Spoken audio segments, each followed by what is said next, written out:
Good morning. My name is Edgardo Contreras Aponte, Director of the Engineering Division of the Energy Bureau of the Puerto Rico Public Service Regulatory Board. It is 10:16 a.m., Tuesday, January 30, 2024, and we are commencing this technical conference in case number NEPR-AP-2023-0004 in reference of the review of the Puerto Rico Electric Power Authority Integrated Resource Plan, the IRP. We welcome LUMA and those who are watching us by our YouTube channel. This hearing is being recorded in audio and video format through the Microsoft Teams platform. This morning, we are joined by the Chairman, Edison Avilés de Lis. Buenos días. Associate Commissioner Lilian Mateo Santos. Buenos días. Ferdinand Ramos Oegard. Buenos días. And Silvia Ugarte Araujo. We are also joined by the Energy Bureau consultant, Synapse Energy.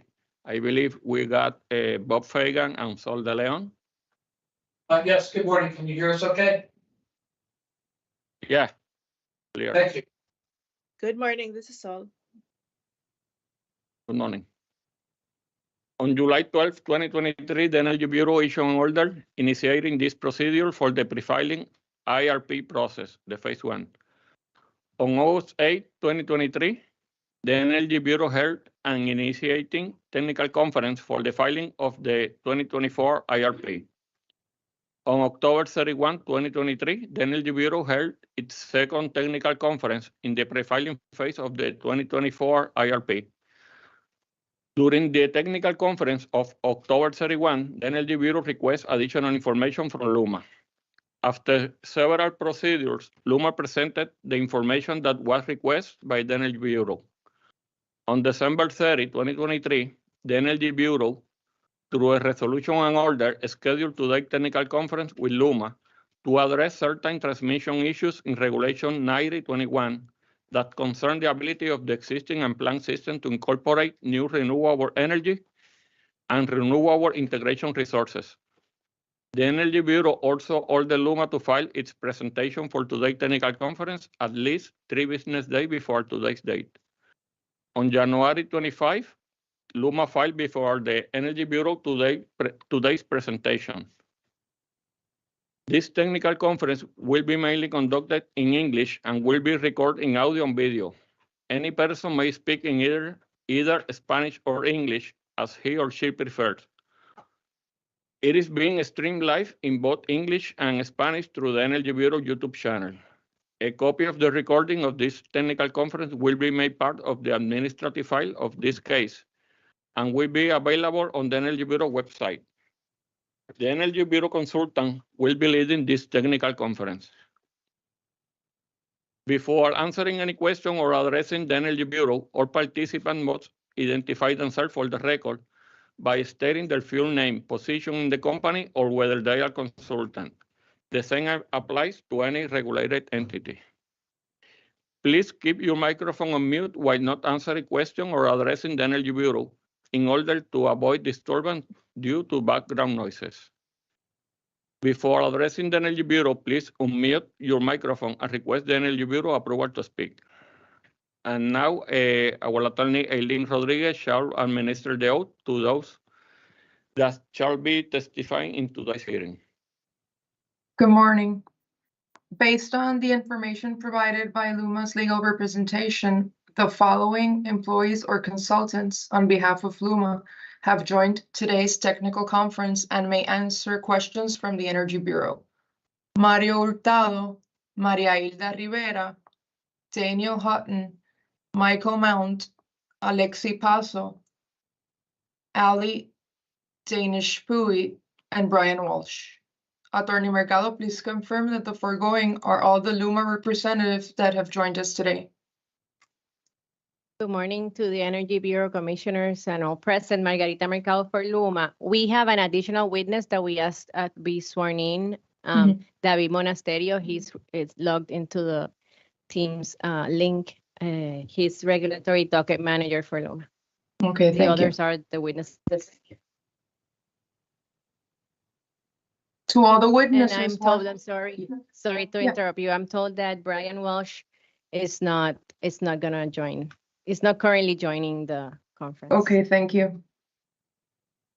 To all witnesses, once I have read the oath, please provide an audible affirmative answer for the record. Do you affirm that the testimony that you will provide today is true, correct, and based on your own and personal knowledge, and that to the best of your understanding, none of the information you will provide today is misleading or untruthful? Mario Hurtado. Yes, I do. I affirm it. Maria Hilda Rivera. Yes, I affirm. Danielle Hutton. Yes, I affirm. Michael Mount. Yes, I affirm. Alexi Paso. Yes, I affirm. Ali Danish Bui. Yes, I affirm. David Monasterio. Yes, I affirm. Let the record show that all witnesses have answered in the affirmative. Thank you. Ingeniero Contreras, you may continue. Thank you, Lynn. And now, does the commissioner have any opening comments?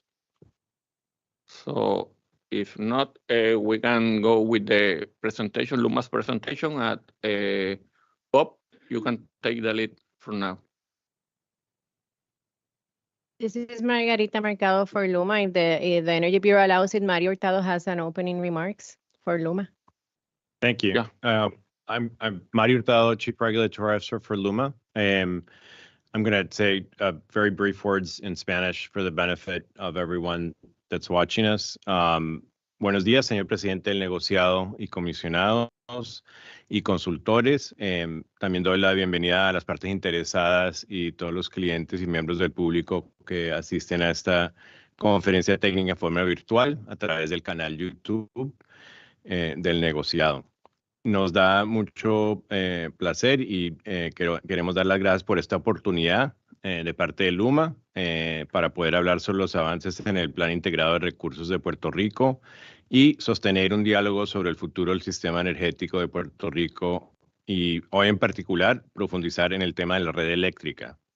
Nos complace también poder compartir información sobre cómo avanza el proceso informal de consulta que llamamos NEPR-AP, que es el proceso colaborativo para recoger opiniones de los clientes en este estudio. Quiero comenzar recalcando el compromiso firme de todo el equipo de Luma, que actualmente cuenta con más de 4.500 hombres y mujeres, en nuestra misión de apoyar e impulsar la reconstrucción y transformación de la red eléctrica de Puerto Rico hacia un sistema más confiable, resiliente, limpio y sostenible para todos los puertorriqueños. Desde asumir la operación de la red el 1 de junio del 2021, Luma se ha enfocado en las prioridades críticas para continuar a lograr avances reales y sostenibles que contribuyan hacia una mejor infraestructura eléctrica para todos nuestros clientes y incluyan mejoras a la confiabilidad del servicio eléctrico, a la resiliencia de la red, al servicio al cliente y los avances de la energía renovable, entre otras. Durante estos últimos 2 años y medio hemos logrado muchas cosas. Contamos, entre otras, instalar más de 3.500 aparatos automatizados de distribución, podar y remover vegetación de más de 3.900 millas de líneas de transmisión y distribución, reemplazar más de 10.400 postes, instalar más de 90.000 luminarias en el alumbrado público, conectar más de 84.000 clientes a la energía renovable distribuida. También hemos iniciado el proceso de aprobación para 400 proyectos de reconstrucción de la red eléctrica financiados con los fondos de FEMA y apoyamos a nuestros clientes en estos últimos 2 años y medio para acceder a más de $129 millones en ayuda financiera para que los clientes necesitados puedan ponerse al día en sus pagos de su servicio eléctrico. Luma reconoce la responsabilidad que tiene como operador del sistema desarrollar un plan integrado de recursos que sea pragmático, basado en los datos reales del sistema actual y que apunte a cumplir con las metas de la política pública energética de Puerto Rico y toda la regulación aplicable. El plan también debe atender a las preocupaciones y prioridades de nuestros clientes para un servicio más confiable, moderno y asequible económicamente, que también impulse el desarrollo económico de Puerto Rico durante las siguientes décadas. Para apoyar el desarrollo del plan de integrado de recursos, como ya mencioné, Luma lanzó su proceso colaborativo, NEPR. Esto nos ha permitido empezar a recibir una diversidad de puntos de vista y posiciones de los clientes a través de toda la isla, trabajando en equipo y acogiéndonos al diálogo abierto y constructivo con los clientes. Estamos utilizando esta información para determinar los objetivos, escenarios y portafolios de recursos que se analizarán en este estudio integrado de recursos. Al mismo tiempo, Luma ha estado trabajando de cerca con el consultor técnico Black & Veatch, quienes ellos mismos traen un bagaje importante de peritaje y experiencias en diversos mercados energéticos, y conjuntamente con ellos ya estamos avanzando en afinar el modelo que se utilizará para evaluar los diferentes recursos energéticos contra los criterios que vamos a establecer en el estudio. A petición del negociado, la discusión de hoy se enfoca en el sistema de transmisión y cómo interconectar de manera segura y confiable recursos energéticos, especialmente los sistemas solares, renovables y de almacenamiento a la red. Me alegro mucho que nos acompañen hoy los expertos técnicos de Luma, que van a abordar los aspectos claves de la operación y planificación de la red bajo Luma, con el objetivo de ir llegando a los estándares actuales de la industria eléctrica y las empresas de servicio público en Estados Unidos e internacionalmente. A través de esta presentación y el diálogo de hoy, esperamos atender los requisitos establecidos por el negociado y responder a las preguntas que surjan durante el día de hoy. Muchas gracias por esta oportunidad. La agenda que estamos proponiendo, que está voy a cambiar al inglés, en page 3 of our presentation, our proposed agenda. We have this brief introduction, which is almost finished, and then Daniel Houghton, our Director of Planning, will be addressing the other sections to talk about the grid and responding to the specific questions that were put forth by the Bureau in their order. And then we have a very brief update at the end on the set PR process. One thing that I wanted to note at the beginning is that, the study is something that is not completed and that we're still working on. So all of the data and everything that we're presenting right now is preliminary. And, we'll continue to refine it as we move forward until we have a final study to be able to submit to the Energy Bureau. I think now I'm going to hand it over to Daniel Houghton so that he can start to talk about the transmission system and address the other questions regarding the electrical grid.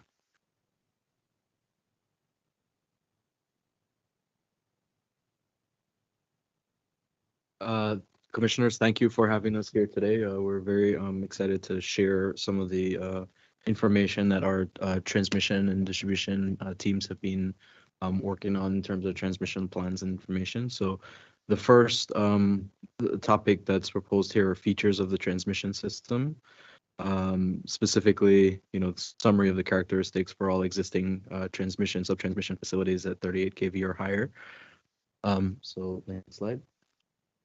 In terms of the amount of infrastructure that Luma operates, 38 kV, we have approximately 185 lines totaling, over 1,500 line miles. The 38 kV provides direct connection to large customers and provides supply for distribution substations. It's a very highly interconnected system. It's critical to both customer reliability and renewable integration. We have facilities at 115 kV, 46 lines totaling over 700 line miles. The 115 kV is really the heart of the transmission line system, right? Covers long distances, transfers power from generators and resources to major transmission centers, and connects load centers, connects the resources, the different stations together with the customers. And then the 230 kV system, about 12 major lines, 424 line miles. The 230 kV system is the backbone for the transmission system, right? Transfers hundreds of megawatts of generation from region to region, provides, critical supply routes or transmission routes to the major substations. So next slide. Next graphic shows a map that depicts the island of Puerto Rico and the transmission facilities with the 38 kV, as you can see, right, very highly interconnected, underlaying much of the other higher voltage lines, right, connecting a lot of resources, right. That is the primary supply, transmission supply route to many distribution substations and customer interconnections. The red lines on this graphic depict the 115 kV transmission system. Again, right, very highly interconnected network, spans the entire island. You see very high concentrations of these transmission facilities where you see dense customer loads. And then the 230 kV primarily connecting, right, generation resources down in the south coast, Costa Sur, Mayagüez, Hobos and Aguirre areas up to loads on the north coast with Cambalache, Manatee, and San Juan and Bayamon.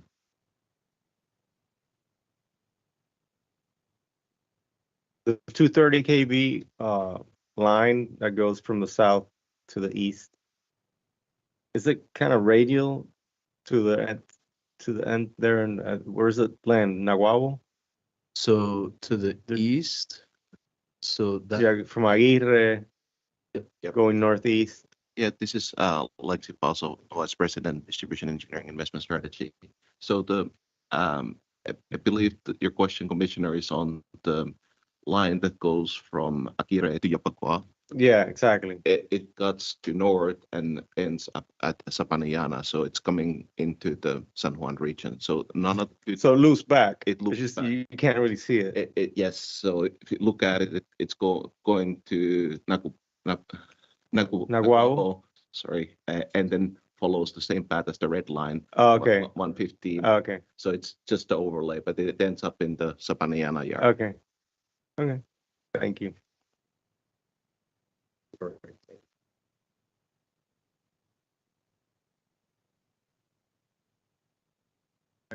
So in terms of the flow of the presentation today, what we intend to do is provide fundamental building blocks for how the transmission system is modeled, simulated, how these models are utilized to inform planning projects, connecting renewables and integrating generation, and for designing a system that can provide the level of reliability that Puerto Rico needs. So the overview of the process, the overview of the transmission system, we just walk through the maps and kind of the different voltage levels involved.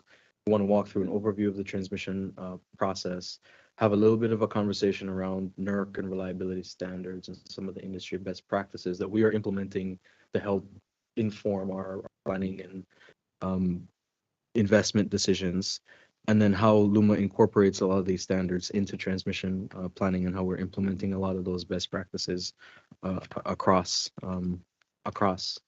our planning organization.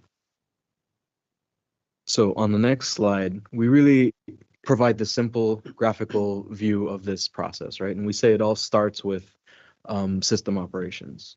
And what does that mean? We say that this process starts with constant monitoring and insights for constantly collecting data and figuring out how the system is operating today, right? Every time there's an event on the system, or you're looking at monitoring line flows, identifying things that are operating as expected, things that are operating that are not expected, and forming opinions of where to prioritize and where to focus attention, right? Everyone in this room is familiar with some of the reliability challenges that we have on the island of Puerto Rico, and those will be studied and assessed, right, using this background historical information. So we look at understanding next step, the facilities and the equipment ratings, right? We've got to understand every line out there, what its condition is, what its historical kind of performance and its characteristics are. And together as a system, right, not just individual components, but as a system, how all of these things work together to provide and facilitate that power transfer. When a line trips, can I restore? How many customers are impacted by our potential outages? How can we manage and mitigate those issues or items as they come up? All that asset information goes into the next step, which is that transmission model. So we use industry standard software and simulation tools, PSSE, Siemens tool, that allows us to model the system. And the ideal model is a digital model that exactly replicates the physical grid, right? So I can track and manage every line flow, right? If I open a breaker, open a substation element, I can see what the impact of that would be. I can also add in a new line or a new facility to see, does this resolve an issue that occurs? And those transmission models are really the foundation for the next step, which is the planning, studies, and analysis, right? So these allow us to do the different types of scenarios like IRP planning, look at renewable integration, anyone requesting an interconnection at a particular location, right? Identify how the system would change, how flows change, how voltages change, right? How we can configure the system to provide the levels of reliability and performance that we expect. And then the strategic outcomes in this and investment planning, right? That's where we look at the system holistically and say, okay, if I have these different objectives that I'm trying to accomplish, right? Integrating renewables, improving reliability, hardening and resilience, looking at emerging risks, things like wildfire risks, right, in the southwest of the island. How do I plan, design, and implement solutions that help me to accomplish all of those objectives?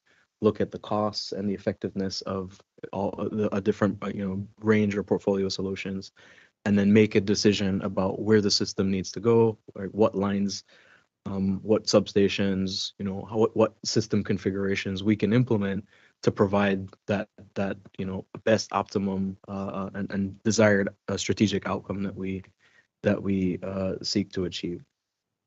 All right, next slide. So on the topic of NERC and industry standards, so with that previous graphic of the flow of the different elements and different steps we have to go through to do transmission planning, right? Organizations like the North American Electric Reliability Corporation exist, and these bodies provide standards that say, here's how these particular processes need to be done.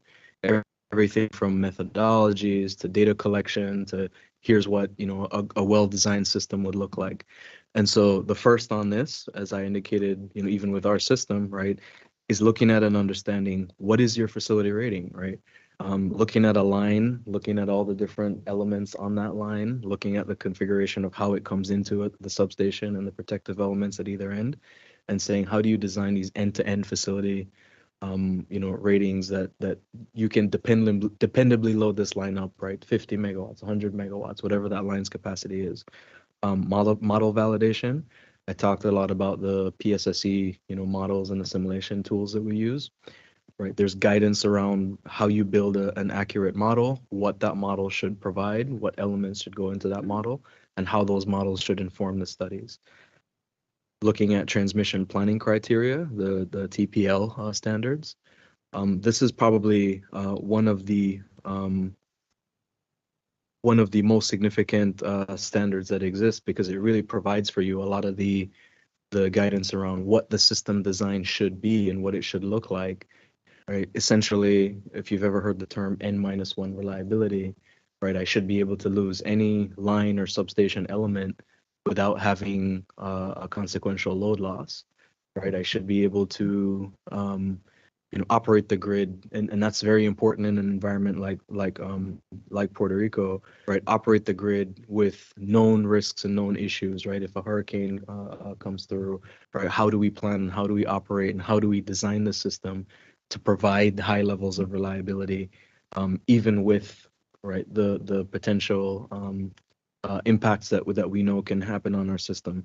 As I'm thinking about integrating renewables, understanding what that potential, facility that's interconnecting, or that potential interconnection, is sized to, how they intend to operate, and how I can integrate that into my system to ensure that we keep all lines within their thermal limits, all voltages within acceptable limits, and I have operating flexibility. When a line trips, I can still route power to, from that generator to the loads and customers that they serve.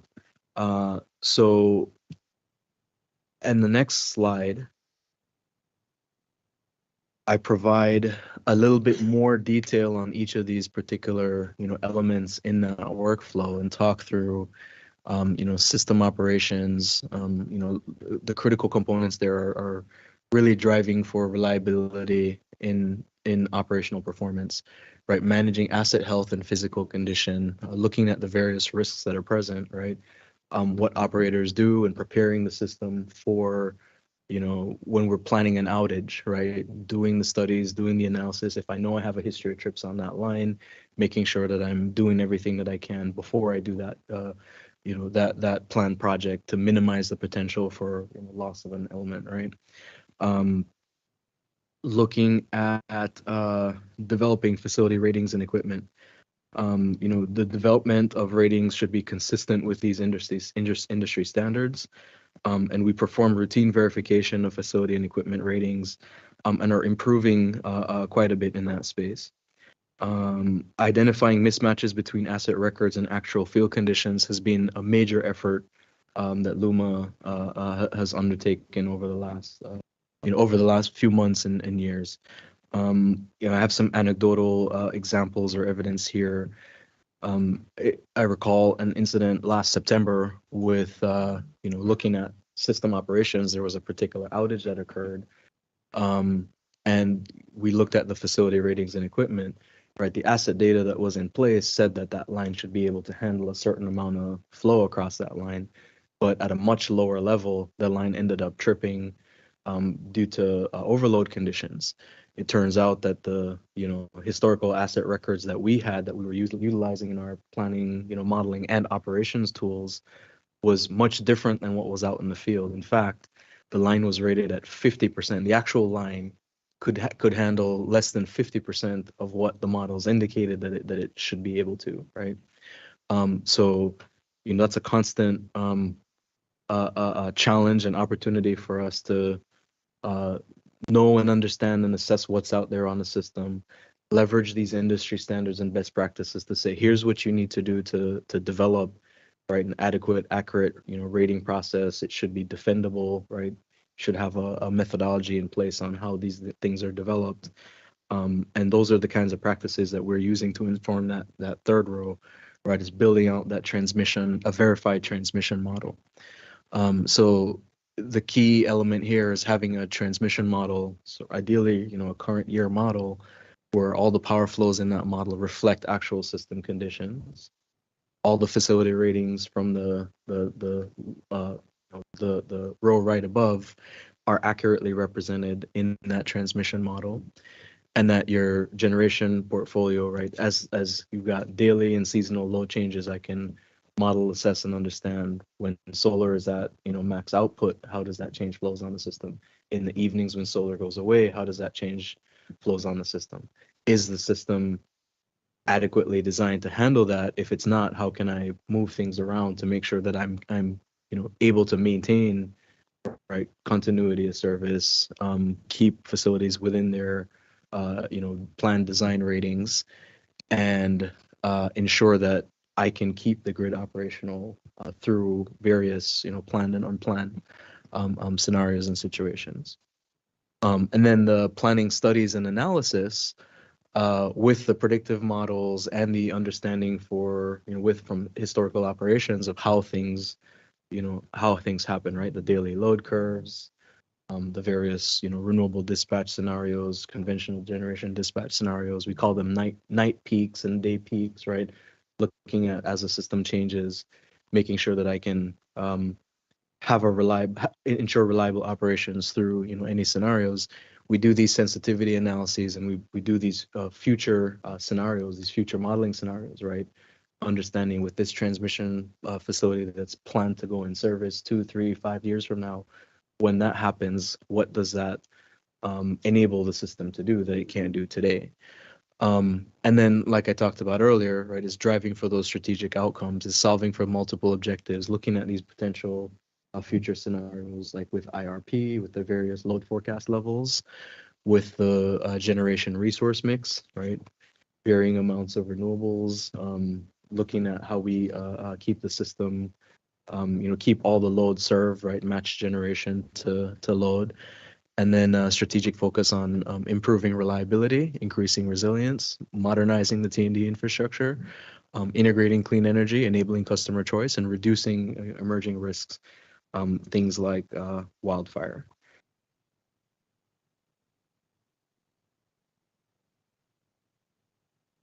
Okay, and an important area or element to discuss is some of those gaps. I talked about with the anecdotal evidence, right, of the historical, the incident with the line tripping and identifying facility ratings as being much different than asset records indicate. Today we know that Puerto Rico's grid, transmission grid, does not meet these industry standards, as evidenced by the history of poor reliability and all these the mismatch between, right, the asset data and what we know, what we expect to be out there, and then when teams are out in the field, verifying and learning from these items in operations to improve operations going forward. I think the first major discussion point there is that asset records and data are inaccurate and inadequate for planning purposes, but with adopting facility ratings standards and methodologies consistent with NERC and industry industry best practice, we are continually improving towards managing, maintaining accurate data and records, which help all the subsequent scenario planning and transmission assessments that have to be done to improve or modernize the Puerto Rico grid. Adopting standards like the NERC modeling standards also ensure that, right, we've got good, accurate quality models that help us make these determinations and make these decisions, decide on, plans and best optimal, investment choices going forward. In terms of existing grid conditions, we see with transmission planning and reliability criteria, right, those standards set clear guidance for acceptable reliability performance of the transmission grid. So our plans for transmission and substation rebuilds are addressing critical weaknesses where we identify, when this line trips, we see, overloads in the model, right? Those are types of projects that we're proposing to say, hey, these are things that will help improve Puerto Rico's grid to perform, to operate like, and to operate like and to perform at that industry standard level. And how we can continue to improve is voluntarily, adopting these industry standards and best practices. So, the NERC and industry standards like it provide that practical roadmap to help us improve the grid, continue to improve the grid. And LUMA is driving towards, adherence to those standards and best practices.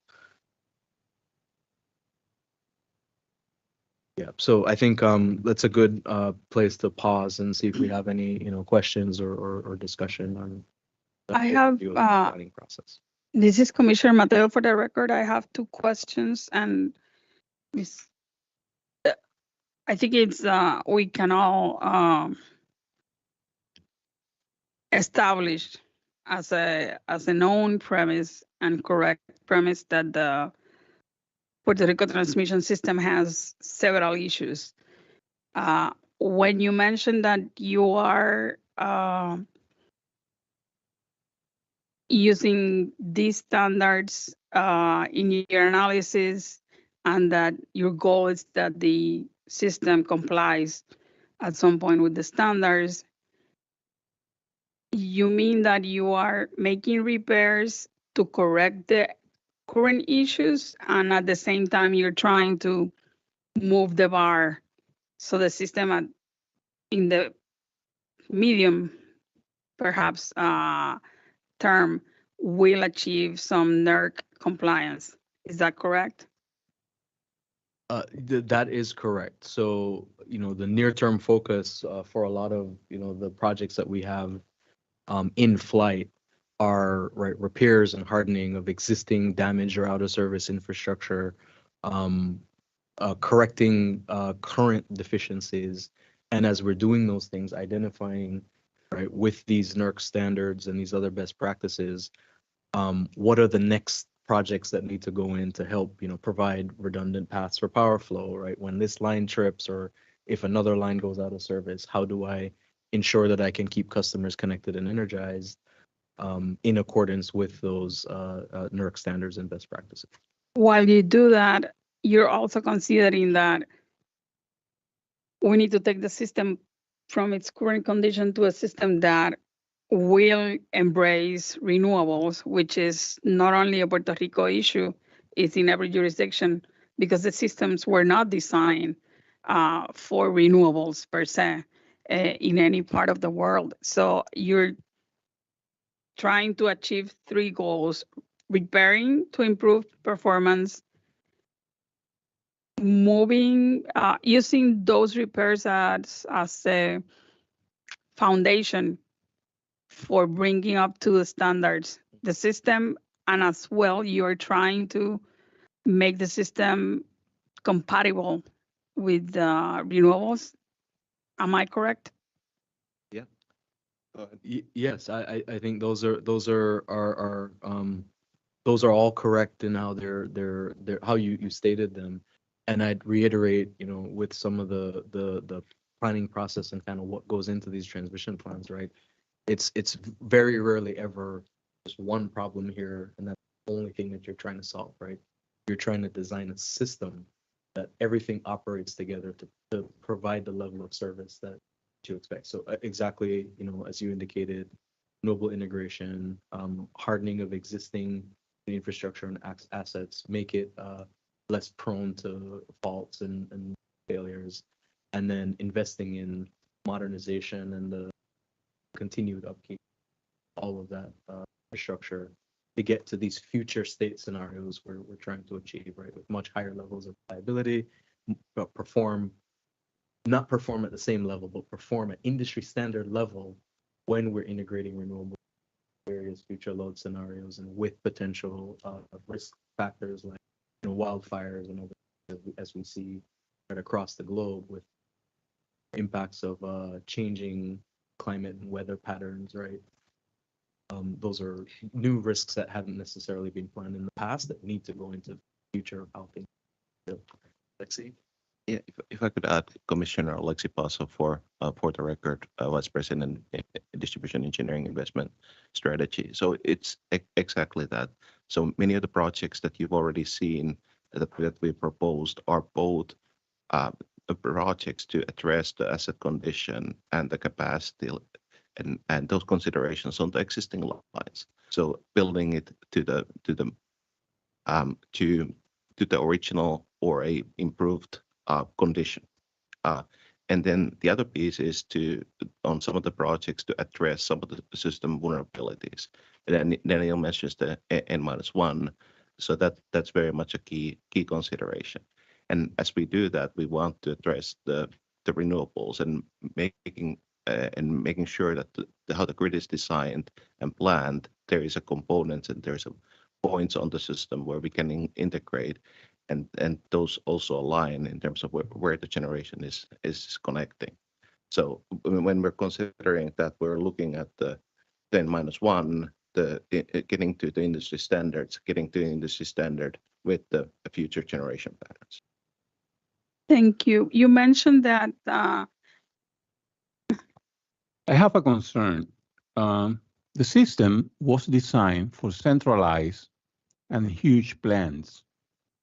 we're moving to DG and also smaller plants and the use of wheeling. We have no historical data for that. How are you going to plan for this new reality in Puerto Rico?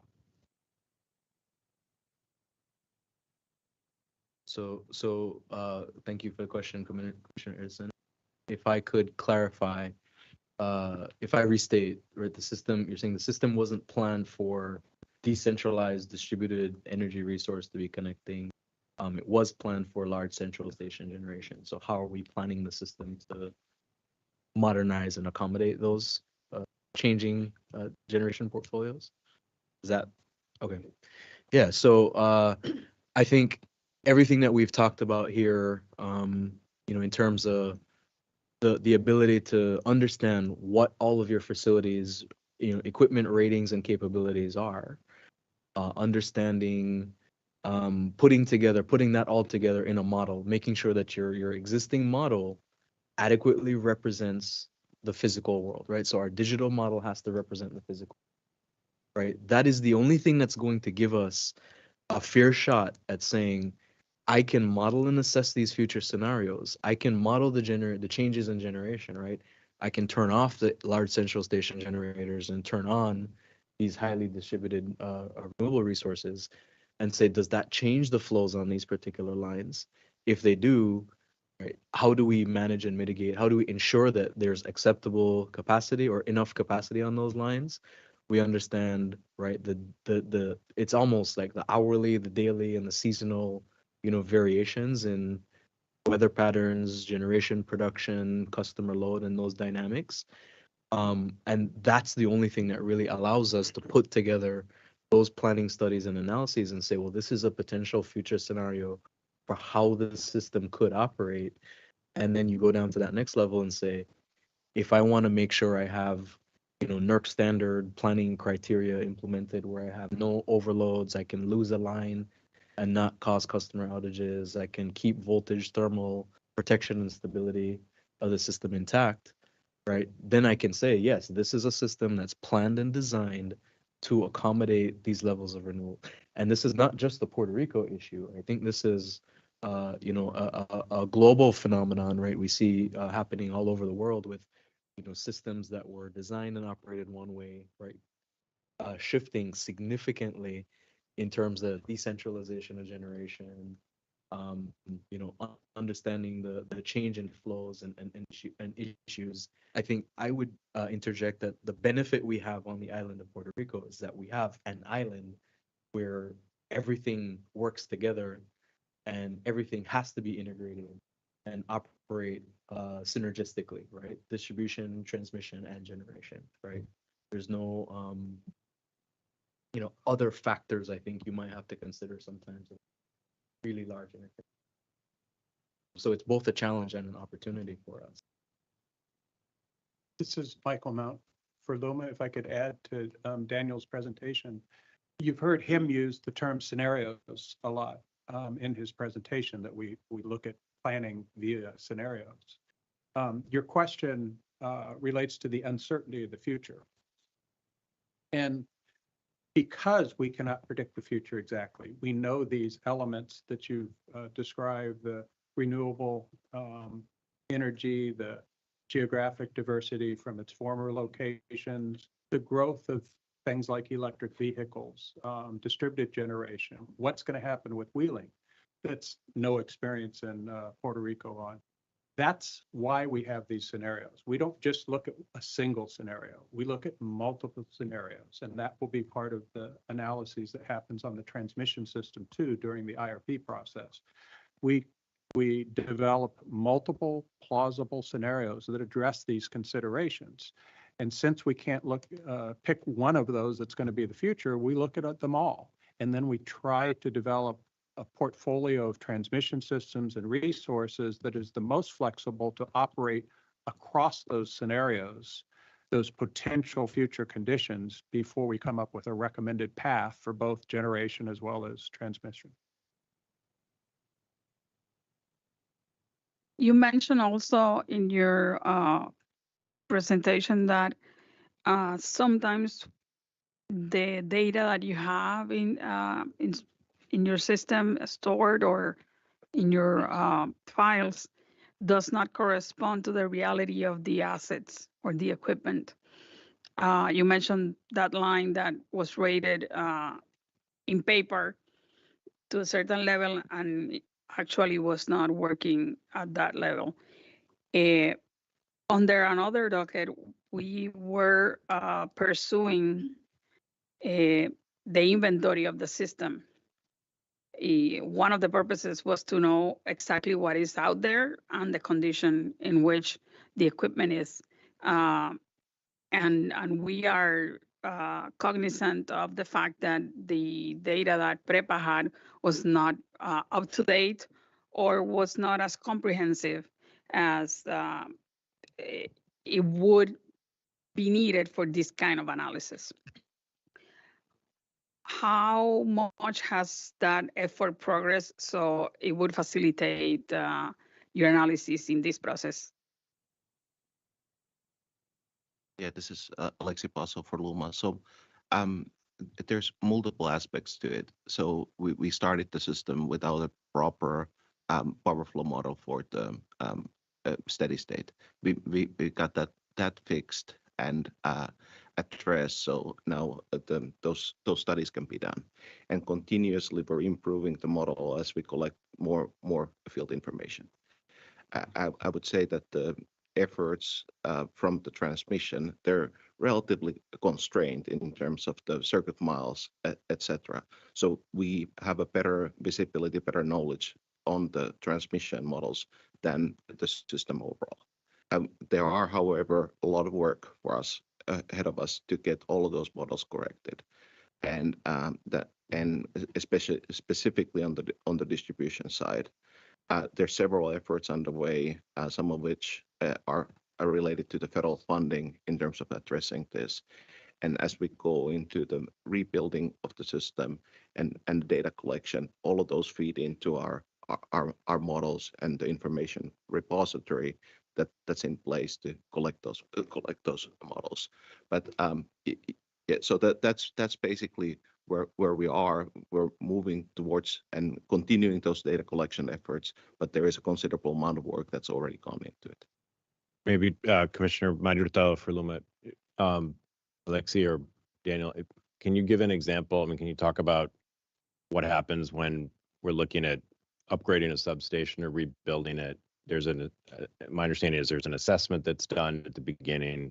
That's an important data collection process. And then how does that lead to, how does that get added to the data store, the data inventory, and then used? Maybe. Yes. For a transmission lines, giving a specific example, we would go and do an assessment of that line, collect the information of all the structures on that particular line, collect the information on if there's anything attached to it, if it's a 38 kV line or not, collect the information on the conductor size. Specifically, that example that Daniel Houghton was mentioning, it's not necessarily that the whole line is has that limitation, but there's a segment of the line where a smaller conductor was used. So that type of information is what we gather as we go through each of these projects, so we understand what component it can be saved versus what component has to be replaced. But there is also an ongoing effort of data collection aside from the proposed projects that will take us to a place where we know where each pole is and where the assets are? We are collecting data as part of a number of different programs continuously.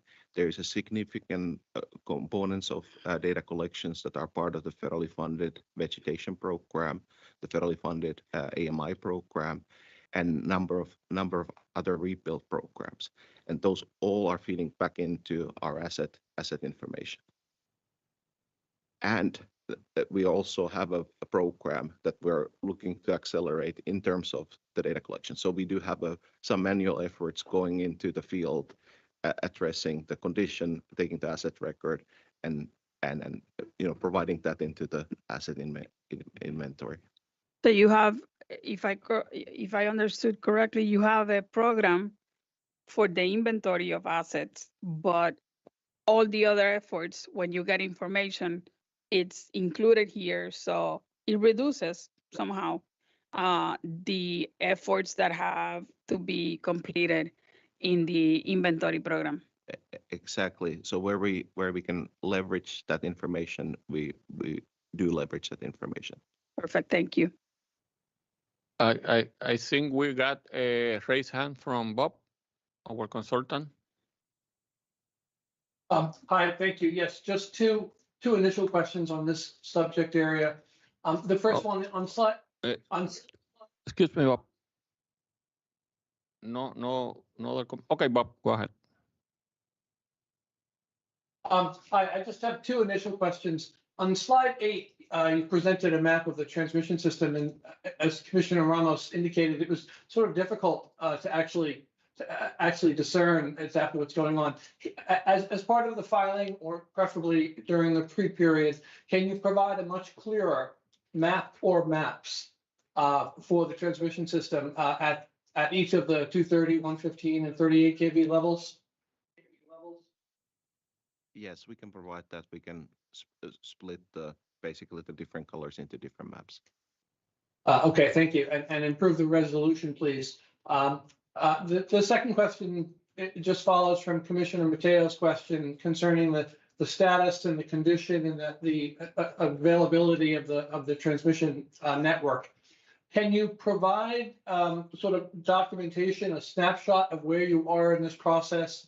Exactly just what is the availability and the condition at least across the 115 and 230 kV system? Can you give us a snapshot of what you have in terms of documentation for this process where you're monitoring, improving, so that sort of demonstrate, your understanding of the status of the individual circuits across the island?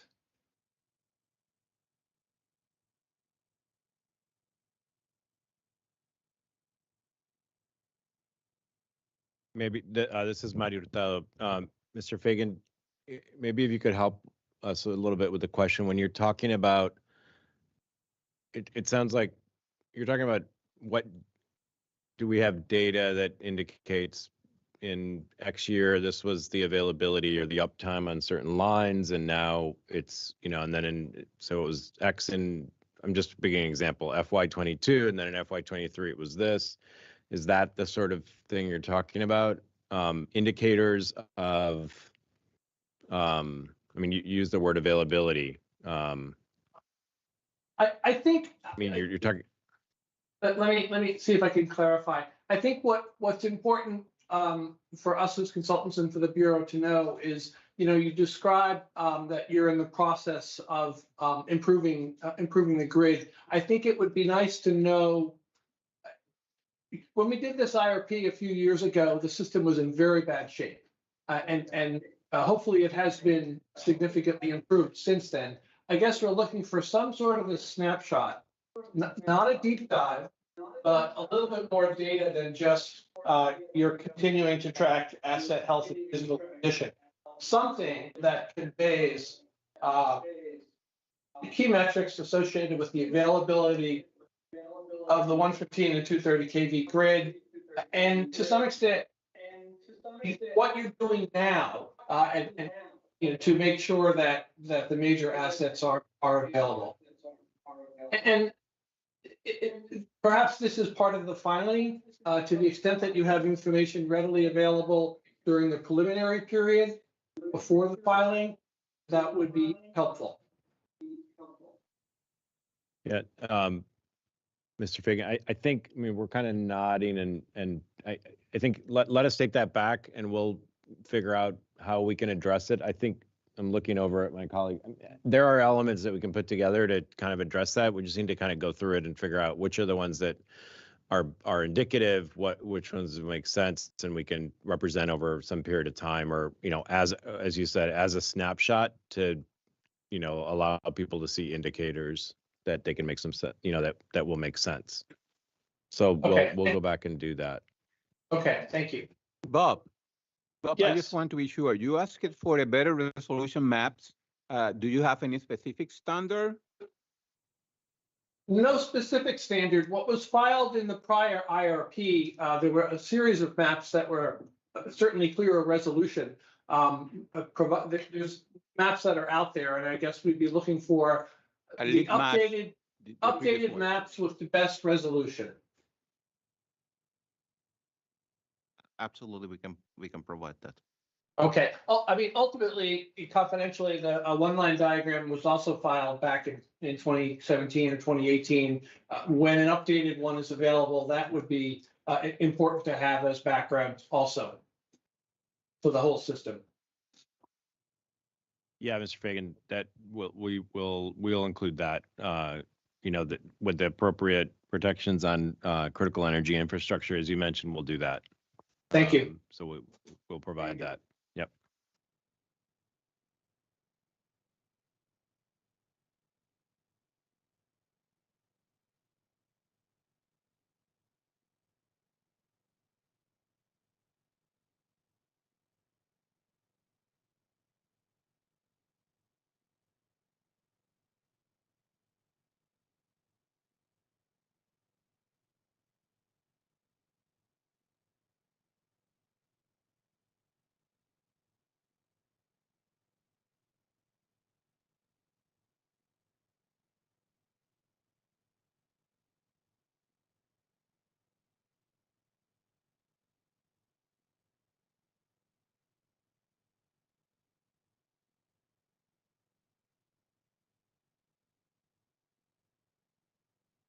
Section, we talk about the ability of the existing system to interconnect new renewable generation and battery storage projects.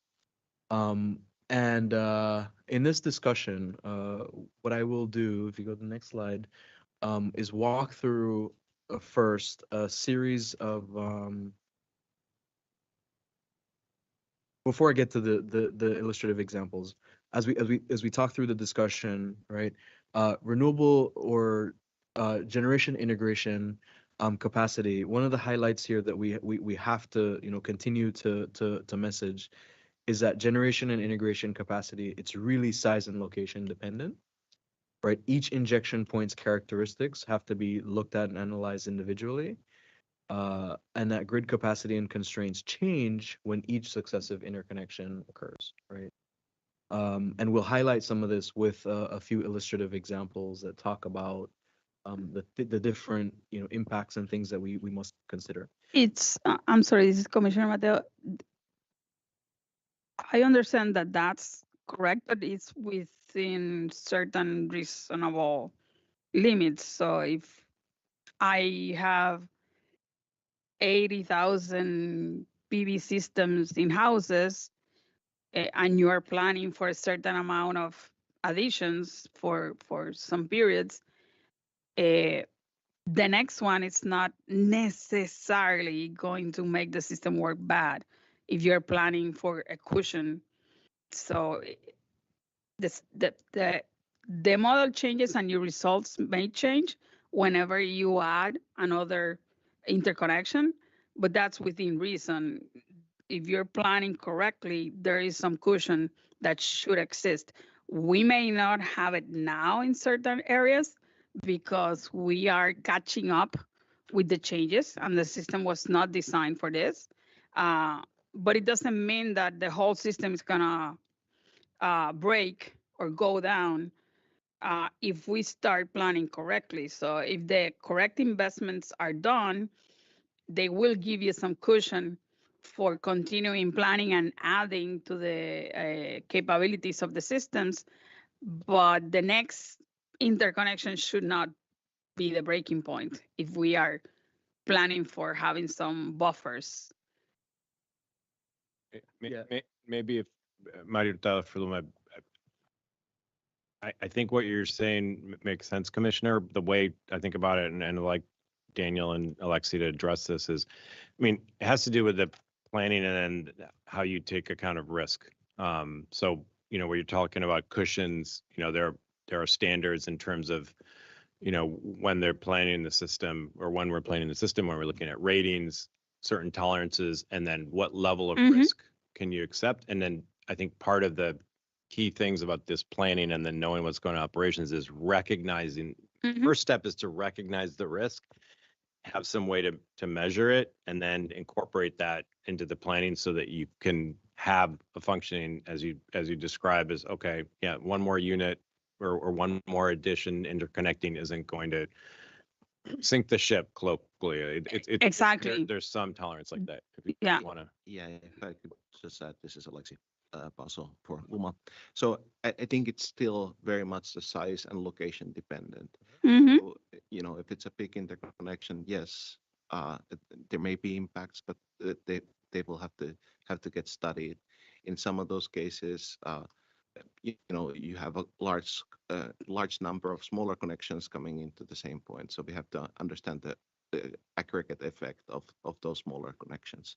But I would just say that it is a size and location specific within a region, and especially on the distribution side and some of it on the transmission side, we're considering those things that we can do proactively when it makes sense to do voltage conversion, when it makes sense to do a larger conductor size on the main line to make it so that the system can in the future integrate.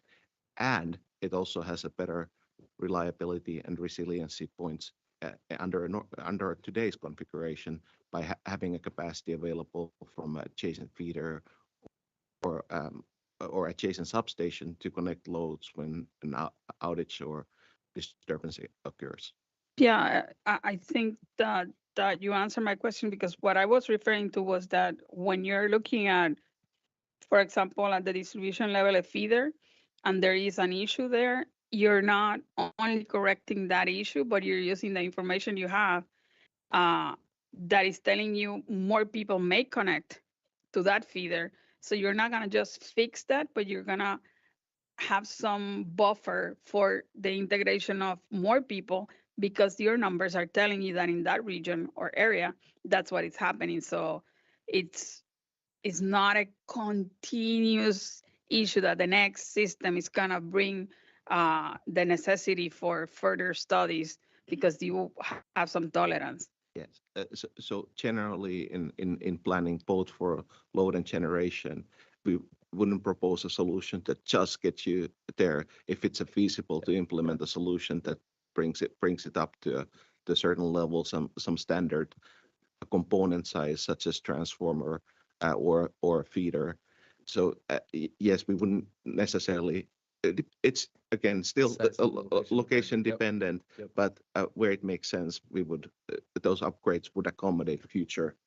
Yeah, and I understand it's a balancing act, because you don't want to do a gold plating because you don't want to over invest. It's finding that balance that would work for that stability, for the integration, and for reliability in that area that has been identified as having issues. Thank you. Thank you.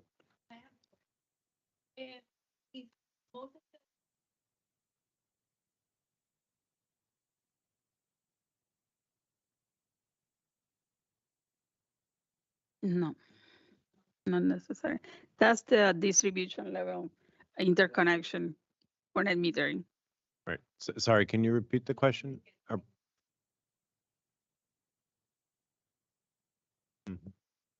Well, you could opt not to have net metering, but it's for that kind of project.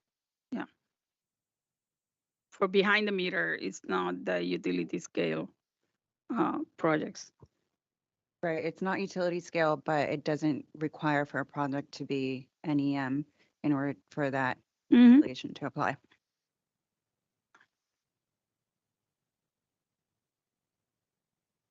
So, sorry, Commissioner, on your questions.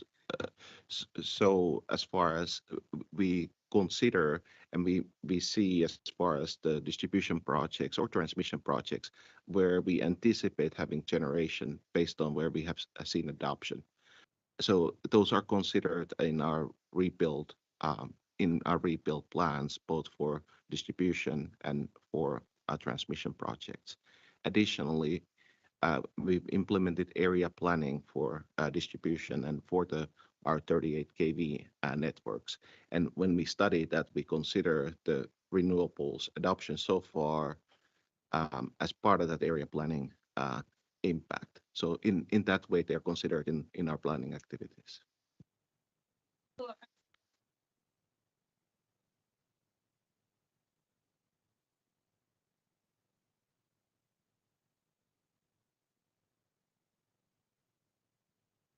I think it's something that we have to consider. Commissioner Marita for Luma, I think that one of the things that we have looked at is that some of the technical standards definitely need to be brought in line, especially with some of the IEEE standards. So there's some things that are much more on the at the technical level in terms of what the requirements need to be, and then that may involve some of what's in the regulation. We've been studying it, and we're still, but our first step is to make would be to make sure that the technical standard is the applicable one, which I don't remember the net number exactly right now, but is it 1547, 2818. Okay, there we go. So, Commissioner, like adopting those standards helps us in that distribution planning process, because those inverters and the solar connected to the system, it can have some capabilities to mitigate the voltage rise impacts by having localized controls at the inverter and PV level to do that. So yes, it's part of that, and it's part of that we adopt the right and the newest standards that allow us to do those functions moving forward.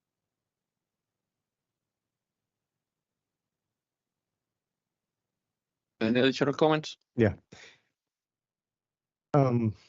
Commissioner Ramos, for the record, I have a question regarding interconnection requirements and relating to reliability for small projects or medium-sized projects on 38 kV lines. And specifically, how would you say reliability is affected if you interconnect a project at 38 kV radially? So, and I say this, I don't want to mention the specific example, but I've seen projects that Luma has required to have modifications done to a line, a 38 kV line, a small project, in order to make it be able to, I guess, sectionalize the line. And I'm wondering if it's how you look at the reliability on that level voltage, and if you take into account the cost of doing a modification like that, and the reliability that could actually add. And also take into consideration the way that other utility scale projects that were already interconnected were those interconnections were done, and if Luma is looking at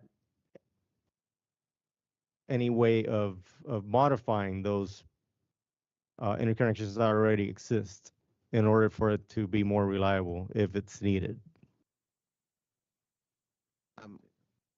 I would add, and this is Alexi for Paso for Luma. I would add to answer, Commissioner, your question. One of the considerations that we look at is a resilient and robust and expandable substation design, so that even on 38 kV or on the 115 kV, we don't necessarily end up with the substations for every single connected point. But where it makes sense, implementing a substation configuration that's expandable, that can incorporate multiple connection points, and perhaps some of those connection points to that site may be radial, but that a substation itself will have that configuration necessary to continue with a robust and resilient operation, and that it can accommodate multiple points, especially on the 115 kV where the capacities are typically much higher. I agree. That's why I specifically mentioned 38 kV.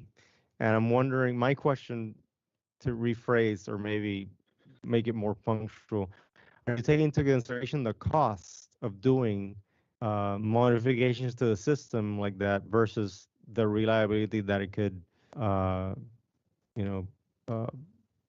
mean, or what the reliability that how that would improve reliability?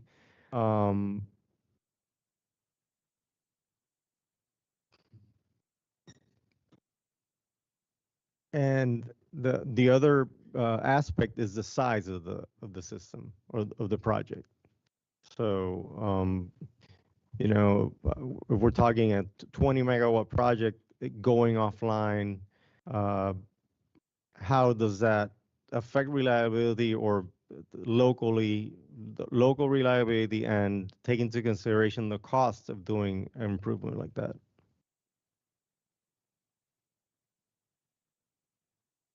So maybe Mario Hurtado I think one of the questions, so it sounds like one of the questions has to do with cost benefit, and in the planning, how do we incorporate that, or to what extent can we? Maybe that's the first part, and then do we have levels or stages that we look at in terms of sizing to think about impacts, or is it just sort of one-on-one? We consider we can consider and do consider solutions where in cases where it's unlikely that the system would be expandable at that location, but we do study those local impacts and the grid impacts for all of the connection points that are proposed. And especially, well, including all those connection points on the 38 kV. But they're specific to the location, again, that the generator is connecting to, and that impact, and it's based on these studies that we for those connection points. Okay. My last question was, are you revisiting the existing interconnection points with the existing renewable systems? And have you seen a need to modify any of those because of the reliability issues? We have, and we continue to look at it as more comes available. So let's, without speaking of any specific point on the system, but let's say this area has a number of points that are identified in different timelines of connection. We want to make sure that we look at the generation or that interconnection option, that substation, that it can incorporate. And there's some concrete examples where we're doing that. Makes sense. Any additional comment, commissioners? I think we got a raised hand. I cannot see the name. Is AD or something like that? Hi, this is Ali Danishpui from Luma. I just want to follow up on the comments what Alexei and Daniel mentioned, that regarding the reliability, we have rigorous criteria for reliability irrespective of the 230, 115, or 38 kV. Any projects that needs to be added, of course, the size of the interconnection can have proportional impact, but the criteria determines the impacts. It can be overload, it can be voltage fluctuation, and they have to meet the criteria set, which is consensus standard we took, and the reliability for the customers will not be impacted by a project being added. And in terms of any project, we consider alternatives and do a cost-benefit analysis and typically pick up the project that meets the cost-benefit criteria.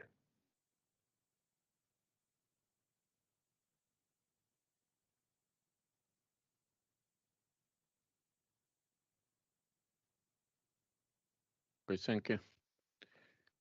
Anything else? Okay. Thank you for the questions and inputs to everyone.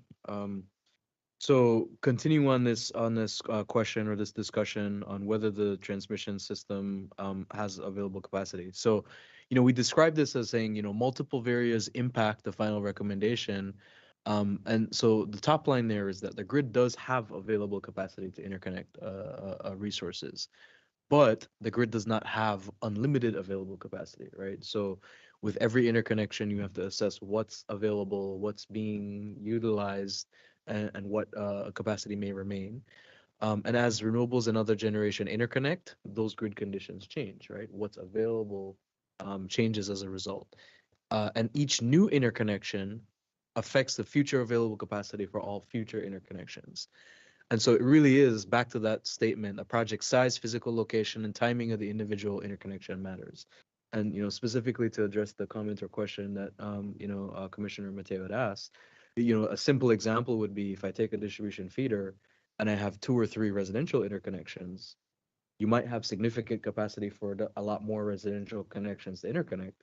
But if one, 100 or 200 kW commercial interconnection is the next one in line, right, that's going to have a material impact on whether there's ability for the other residentials to interconnect, right? So there's some level of analysis and assessment that has to go into every single interconnection, or at least a review of the system to understand how these capacities change with every interconnection and subsequent interconnections, and fully agree with the concept of, ensuring that you have available, headroom for interconnecting additional resources, or at least communicating where those, available headroom limits may be reducing as a result of high interconnection volumes, right?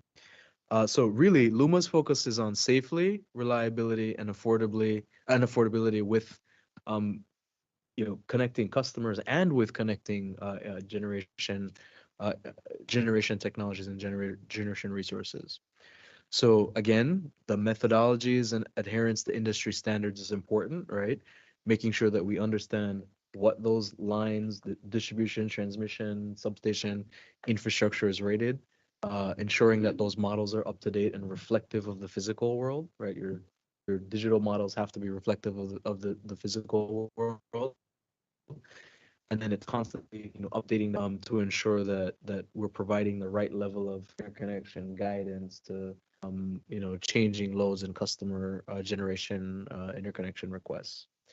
And then, all of this to ensure that, with the resources that are connecting, and as the grid continues to change, we can still maintain reliable, safe, and secure transmission grid and operations. So if you go to the next slide, and I hope some of the scenarios that we'll walk through may address some of the questions that were asked here, and kind of, I think it helps us communicate how we think about managing these interconnections, and especially how we communicate, when, is there capacity available or is there not capacity available, and showcasing that it can depend. So if we walk through the 4 scenarios, we'll see, depending on the assumptions around the interconnections, right, the answer to whether there's capacity available or not could change. So the first example, scenario A, depicts, existing generator the 80 megawatt unit connected through, a generator step-up transformer to, that green line would be a substation, a node at a substation, or bus at a substation, and then a line connecting to the utility grid. That's 100 megawatt of available capacity. So with this existing scenario, right, the generator 80 megawatts, step-up transformer 80 megawatts, utility grid transmission is 100 megawatts. There are no constraints on transmission. There's, available capacity for an interconnector. So next slide. As we think about, that generator requesting interconnection for small relative to their existing size, but a sizable battery, right? 20 megawatts, is a pretty typical request for interconnection at transmission level. We would see, the generator applies to interconnect that 20 megawatt battery. The generator step-up transformer would be considered the limiting element that would constrain that output if they wanted to inject both the full capacity of the generator at 80 megawatts and discharge the battery at the same time, right? Then they would be at a combined 100 megawatts. They can't do that with the existing generator transformer, but they could upgrade the generator step-up transformer to 100 megawatt capacity and eliminate any constraints on their ability to inject. And the transmission does not constrain that combined interconnection outputting at 100 megawatts because the transmission line capacity is 100 megawatts, right? So kind of see how these all, how everything has to work together as a system to enable this to occur. All right, so another scenario, scenario C, looking at the same system, but now it's a 20 megawatt third party, requesting interconnection of a PV system or a battery, right? When that third party interconnector requests interconnection, they have facilities that they have to install. Those are the interconnection facilities, right? The solar and a transformer to step up to the transmission voltage. They would interconnect at that location, and the combined existing unit 80 megawatts plus the third party unit at 20 megawatts can both output at max capacity simultaneously with no constraints at the grid, right? Or no constraints from the transmission. Okay, if you go to the next slide, we put it all together and we see with the existing generator unit at 80 megawatts and a potential new battery interconnecting at the generator and a potential third-party generator connecting at 20 megawatts. If the generator's transformer, if the generator decides, well, I don't want to upgrade that transformer, I'm fine managing my output to 80 megawatts, right? I'll leave the generator at a lower level while I'm discharging the battery. It's just there for, continued availability of resources, so I may be able to operate flexibly. They don't have to upgrade the generator transformer. They can limit total output to 100 megawatts. Then there's no constraints at the transmission level for 120 or 100 megawatt combined output, right? 80 from the generator, 20 from the third party. But if that generator, owner operator does decide to upgrade that transformer and they want to be able to inject their full 100 megawatts, and this third party interconnector comes along and wants to inject 20 megawatts, now that transmission line can be a constraint to the combined operation, right? The aggregate operation of all those interconnecting facilities. And so that line would need to be upgraded to add, at least 20 megawatts of new capacity, or you could add a new transmission line or some other solution, right? A parallel line to ensure that you can inject all that interconnected capacity without experiencing constraints on the grid, right?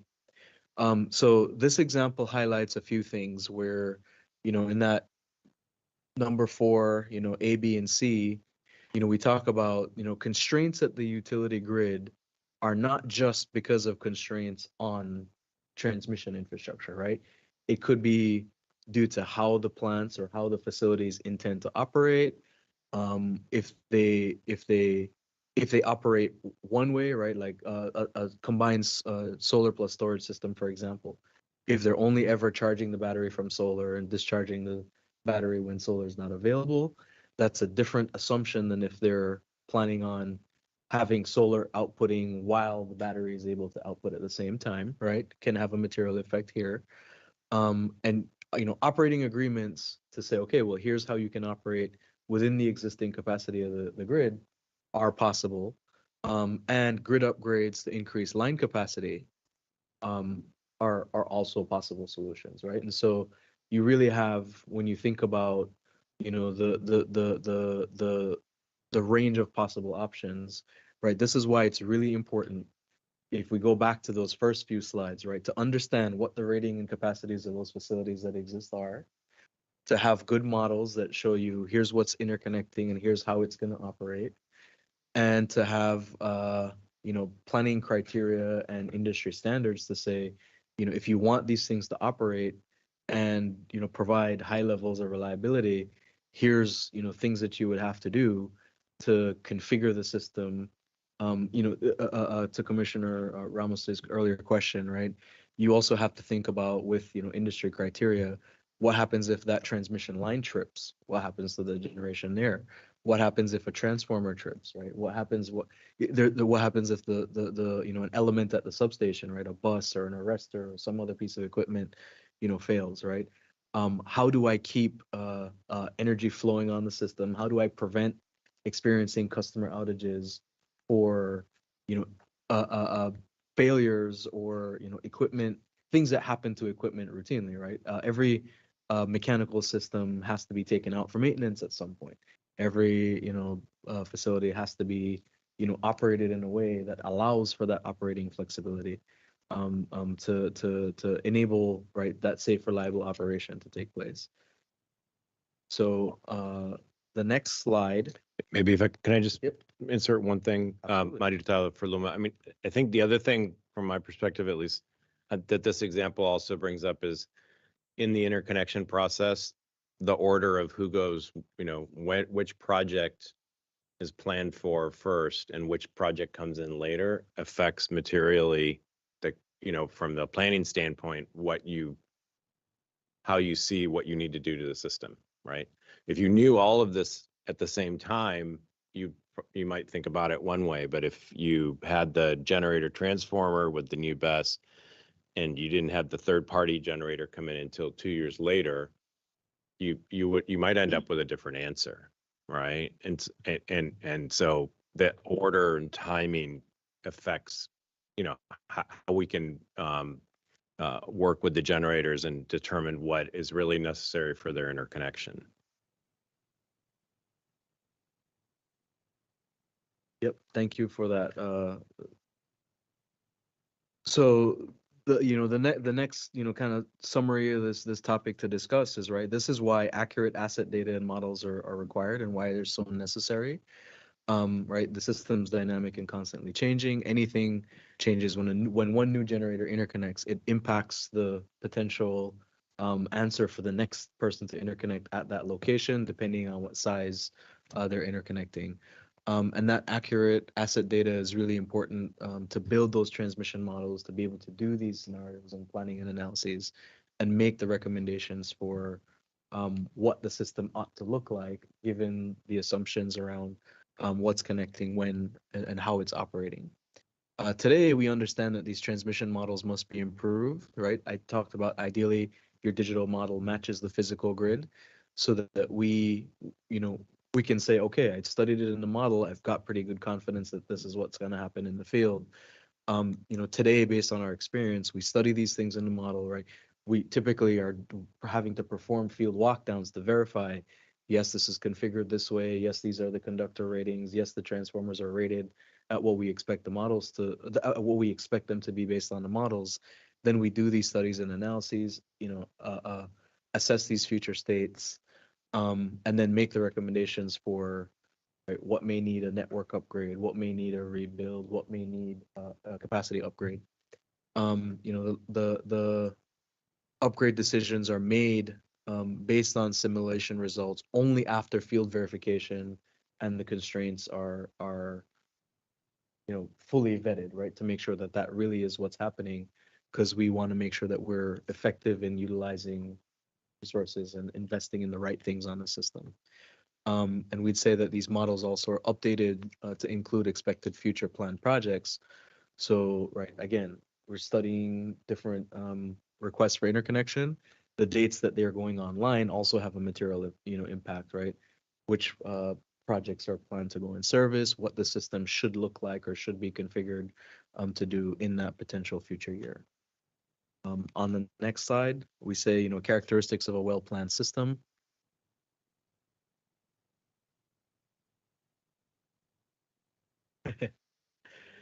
The characteristics of a well-planned system include, reliable design that's fault tolerant, right?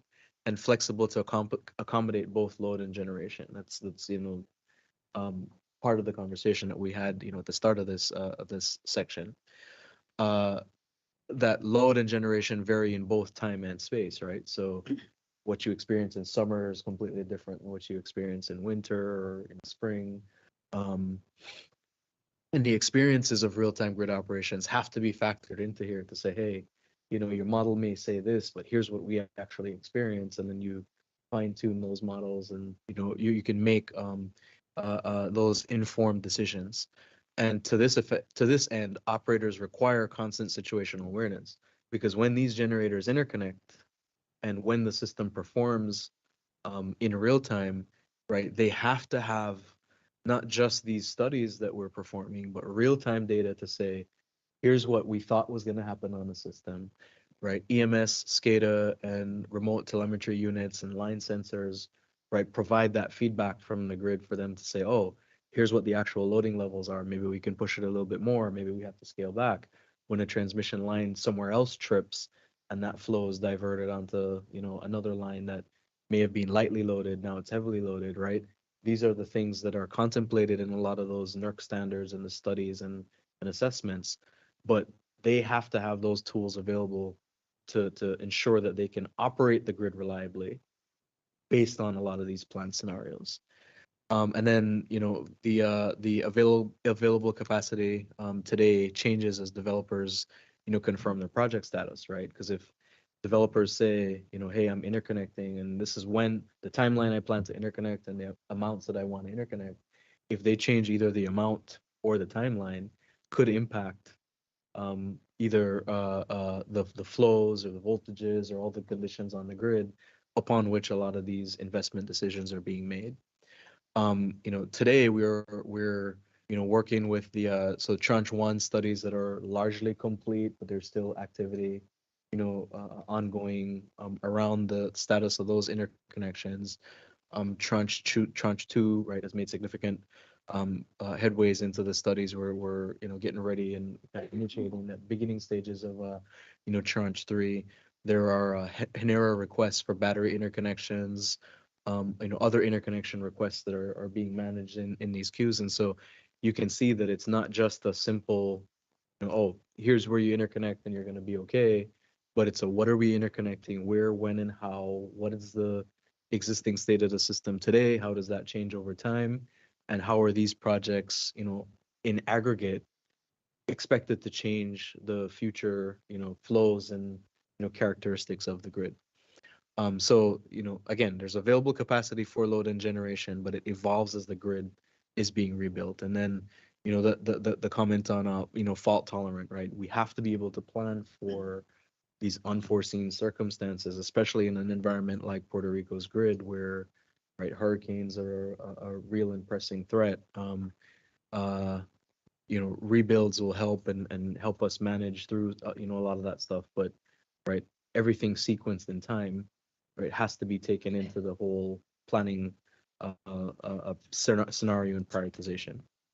And so the final slide on this section and topic goes back to the proactive transmission planning activities and how these help with interconnection capacity and ensuring that we can connect, renewables and storage in a responsible, affordable and ensure grid reliability as we're doing this.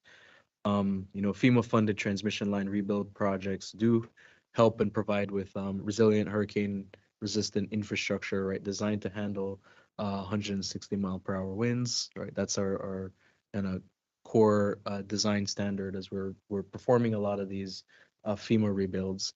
And the upgrading to standardized conductor sizes also, right, help us understand that we have planned capacity, planned amounts of capacity, right? So 115 should be able to handle this, 38 should be able to handle this, and provide that level of predictability and dependability where we can, right, trust and rely on the models, you know, a lot more as these asset information are verified and things are rebuilt and things are upgraded. We've got FEMA funded substation rebuilds, right? Very much the same story. But those are designed to provide increased resilient and high reliability designs, especially at critical substations. So we don't have scenarios that we do today where, you know, one minor piece of equipment fails and it ends up, you know, leading to prolonged outages, right?